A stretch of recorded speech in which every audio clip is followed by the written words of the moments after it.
Welcome back to All About Winning Daily Fantasy Sports. My name is Ty Patton. In this video, I'm going to dissect the quarterback position in Week 5 of the NFL. Before I dive into the research, I wanted to touch on a couple things that I thought was interesting. When looking at the top 5 quarterbacks from Week 4, only one of them was on a winning team. That was Jameis Winston. The other 4 were all on losing teams.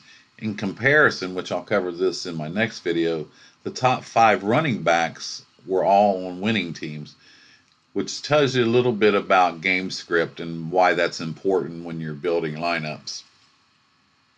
Now, I build lineups primarily for the main slate, which means I have to exclude the primetime games. So the quarterbacks that are going to be missing this week are Russell Wilson and Jared Goff, who match up on Thursday night's game, Patrick Mahomes and Jacoby Brissett, who match up in Sunday night's game, and Baker Mayfield and Jimmy Garoppolo, who match up on Monday night. Now, as I do every week, I like to start my research by first looking at the Vegas lines and totals. And I'm looking for the games that have the highest totals. If these games are projected to be high scoring, they're going to have the players necessary to do the scoring.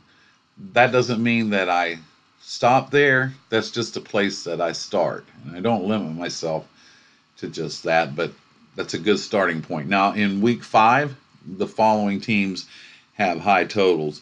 Atlanta at Houston.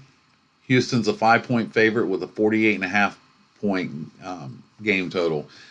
Green Bay's at Dallas. Dallas is a 3.5-point favorite with a 47-point game total.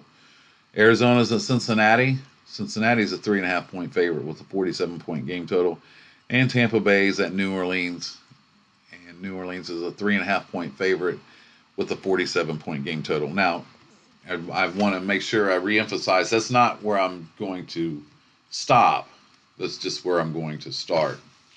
Now let's dive into the numbers and see what they tell us through the first 4 weeks of the NFL. And it's hard to believe. Can you believe that a quarter of the season's already over? The top scoring quarterbacks through the first 4 weeks are the following. Lamar Jackson, who's averaging 28.1 points per game with 112.3 total. Dak Prescott's number 2 with 23.6 points per game. He's scored a total of 94.2 points. Carson Wentz, 21.5 points per game. He scored at 85.9 points. Deshaun Watson is averaging 20.5 points per game. He scored 82 points total. Matt Ryan scored 20.5 points a game with an 81.9 point total. And Jameis Winston's scoring 20 points per game, and he scored a total of 80.1 points. Remember, this concludes quarterbacks only from the main slate. So if you're wondering where Mahomes is, I just want to reemphasize that. I cut these off at the top 6 because that's where the quarterbacks below that were averaging less than 20 points per game. So I chose the top 6. Now, through the first 4 weeks, these were the top quarterbacks as far as passes thrown. Matt Ryan's thrown the most, 176 pass attempts. Kyle Murray, up until this past week, he was the number 1 quarterback as far as pass attempts, and he's had 169. Dalton's 166, Flacco's 148, Rivers 146, Rodgers 146, Brady 145, and Wentz 145. Pass attempts are important because it shows a propensity to put the ball in the air, unless you're like Jackson or Allen, when you can add that running game to your repertoire. Some other numbers that I like to consider, but are not limited to, are the following. Air yards per completion. How many yards does the quarterback's completion, what's the average amount of yards? The number 1 quarterback is Winston. He's averaging 8.7 yards per completion. Prescott, 7.8 yards per completion. Lamar Jackson, 7.4 yards per completion. Carson Wentz, right behind him, with 7.3 yards per completion. Tom Brady, 6.8 yards per completion. and Marcus Mariota with 6.8 yards per completions. Now, the average depth of target, these aren't necessarily completed passes, but this shows that they're throwing the ball down the field. Number one is Winston, 10.8 yards average depth of target. Number two is Jackson at 10.2. Deshaun Watson at 10. Josh Allen with 9.7. Dak Prescott with 9.6. And Rosen from Miami with 9.4. Now, the quarterbacks with the highest rating, and quarterback rating factors in everything: touchdowns, interceptions, fumbles, rushing yards. It's just a conglomerate of everything factored in. The highest quarterback rating right now is Kyle Allen. Now, remember, he's only got a 2-game sample since replacing Cam Newton, but his quarterback rating is 118.3. Right behind him is Dak Prescott with 113.7, Jackson with 109.4, Minshew with 106.9, and Phillip Rivers with 105.8. Now I want to factor in how the defenses match up against the quarterback positions. Now that I've looked at the quarterbacks, I want to see how individual defenses match up. Through the first 4 weeks, the teams that are giving up the most points to the quarterback position are as follows. Arizona, they're giving up 28.9 points per game. This week they face Andy Dalton. Number 2, New Orleans, they're giving up 26.3 points per game. This week they play Jameis Winston. Philadelphia is giving up 24.5 points per game to the quarterback position. This week they face Falk from the Jets. Number 4 is Tampa Bay. They're giving up 23.4 points per game. This week they face Teddy Bridgewater from New Orleans. So 2 of the top 4 are actually facing off as far as most points allowed to the quarterback position. Number 5 is the Giants. They're giving up 23.1 points per game. This week they play Cousins from Minnesota. And number 6 is the Redskins. They're giving up 22.9 points per game. This week they get to face off with Tom Brady. In comparison, these are the teams that are giving up the least amount of points per game to the quarterback position. New England, number 1. They're only giving up 8.4 points per game to the quarterback position. Number 2 is Green Bay. They're giving up 12 points per game to the quarterback position. I should note, New England is leading the way with 8.4 points per game. This week they're going to play either Keenum or Haskins. I'm not sure what Washington's doing with that. Let me look at that real quick before we move on. I meant to do that earlier. And let's see, I'm sure those 2, here we go. Well, Keenum is actually questionable. So Keenum was spotted in a walking boot at Wednesday's practice. Coach Gruden chalked up his decision to pull Keenum from Sunday's debacle against the Giants due to the foot injury. With Keenum's right foot encased in a boot to kick off Week 5 prep, Gruden seemingly was telling the truth.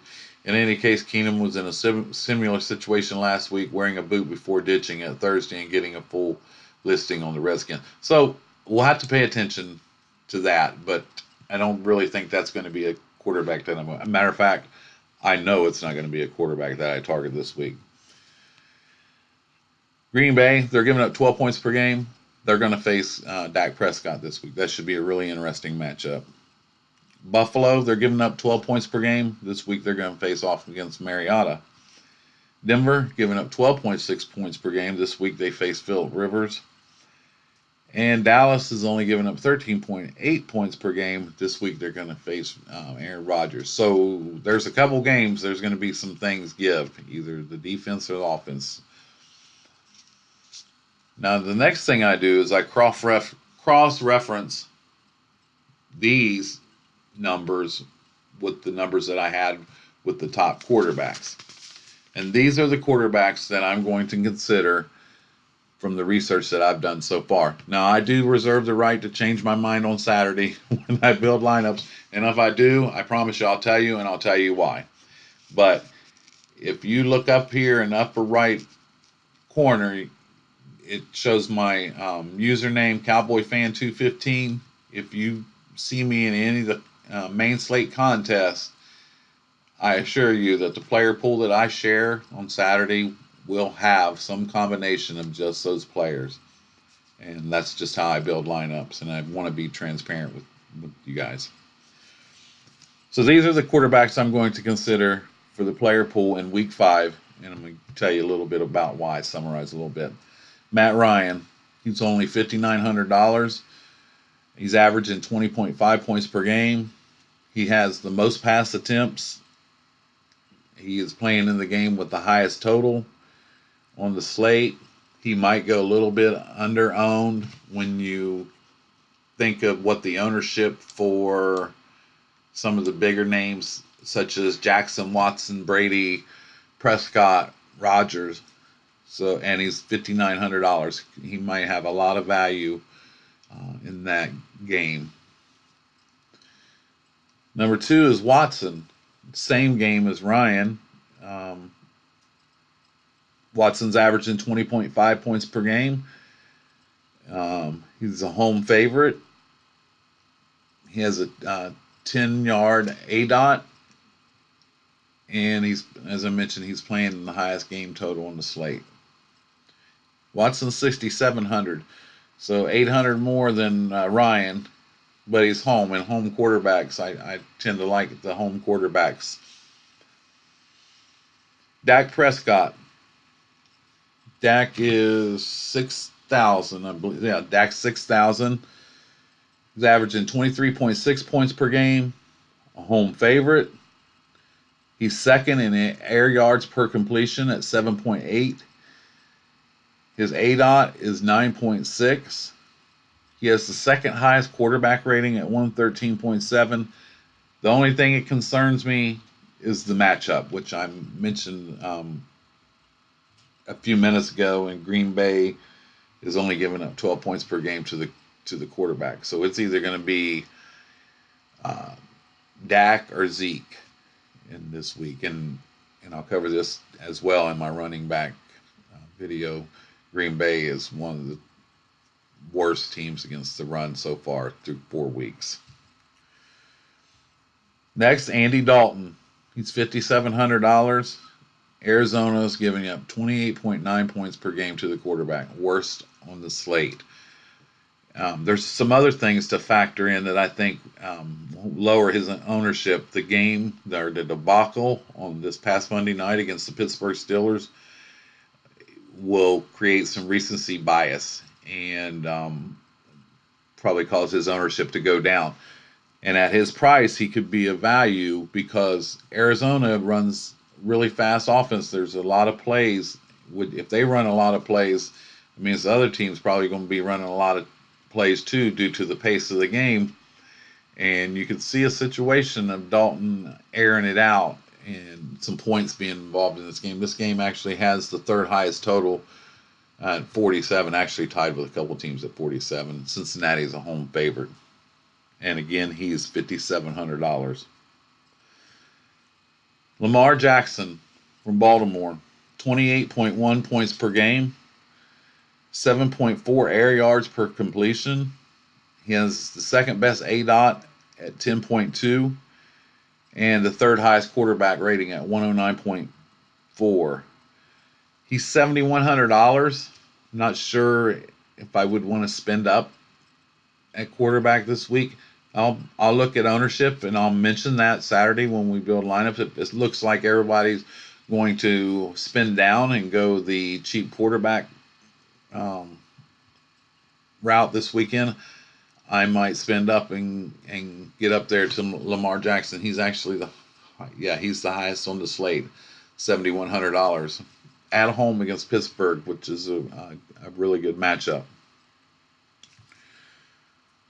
Winston is $6,200. He's scoring 20 points per game. He's number 1 in air yards per completion at 8.7. He's number 1 in average depth of target at 10.8. And New Orleans is giving up 26.3 points per game. There's a whole lot to like there with Jameis Winston. I'm a little bit concerned about recency bias, though, with causing his ownership numbers to go up. He had a huge game last week against the Rams, so you could see a lot of people, a scenario where a lot of people flock to him. He's $900 less than Lamar Jackson, and the game total is actually 47, so it's one of the top four. He's 60, like I say, he's $6,200. Carson Wentz from Philadelphia, he's scoring 21.5 points per game. He's number 8 in pass attempts and number 4 in air yards per completion at 7.3. And his matchup with the Jets is middle of the road. He's a home favorite, but he is scoring over 20 points per game. Lastly, and not least, Teddy Bridgewater from New Orleans. Really good value at $5,200. Tampa Bay is giving up 23.4 points per game. If they're not going to be able to move the ball on the ground, because Tampa Bay has the best run defense through the first 4 weeks, you could see where Bridgewater would have to put the ball in the air. And if this game is going to have some points in it, which is a 47-point game total, you could see a scenario where if they can't get it done on the ground, they're going to have to get it done through the air. And at his $5,200 salary, you can see him getting value fairly easy. Now, as I always say each week, I know you probably memorized all that, and I'll wait for you to catch up. Not really, but to summarize, I will be using the following for my quarterback pool in week 5. And as I mentioned, I reserve the right to change this, but I'll discuss it when I build lineups, and I'll tell you why I've added or subtracted. But just recapping, Ryan, Watson, Prescott, Dalton, Lamar Jackson, Winston, Wentz, and Bridgewater. I'm going to obviously narrow these down, but these are the quarterbacks that I'm targeting right now. I'm going to wrap this up, and I'll be posting my running back research strategy video shortly. I wanted to thank you for joining me. Just a quick reminder to hit that like button, subscribe, hit the notification bell so you're notified when my next video does post. And I'll see you real soon with the running back strategy show. Tomorrow we'll be doing wide receivers, and then Friday tight end, defense, special teams, and then we'll put it all together and build some winning lineups on Saturday. Again, I appreciate you joining me. This is all about winning daily fantasy sports. My name is Ty Patton. I'll see you real soon. Thanks a lot.